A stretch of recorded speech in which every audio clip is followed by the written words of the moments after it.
Wardatina Mawa atau yang akrab disapa Mawa menjadi sorotan setelah kisah rumah tangganya hancur oleh orang ketiga yang diduga adalah Inara Rusli. Kisahnya dibahas dalam podcast Denny Sumargo yang ternyata membuat warganet ikut geram. Dalam podcast itu, Mawa mengungkap dirinya tidak pernah diakui suaminya di media sosial selama 5 tahun pernikahan. Padahal ia merasa setiap istri berhak mendapatkan pengakuan sederhana. Mawa mengatakan bahwa selama 5 tahun, suaminya yakni Insanul Fahmi sama sekali tidak pernah mengunggah foto dirinya sebagai istri. Tidak ada juga unggahan yang menunjukkan bahwa pria tersebut sudah menikah. Bahkan Mawa menyebut Instagram suaminya terlihat seperti akun lajang. Tidak ada tanda-tanda ia memiliki keluarga atau kehidupan pernikahan. Wanita bercadar itu juga menjelaskan bahwa ia pernah memohon agar suaminya mau mengunggah satu foto saja.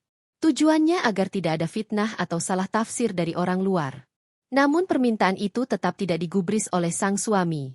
Mawa mengaku sudah berulang kali mencoba berdiskusi dengan cara baik-baik. Tidak berhenti di situ, Mawa juga mengungkap bahwa ia dan suaminya tidak saling mengikuti di Instagram.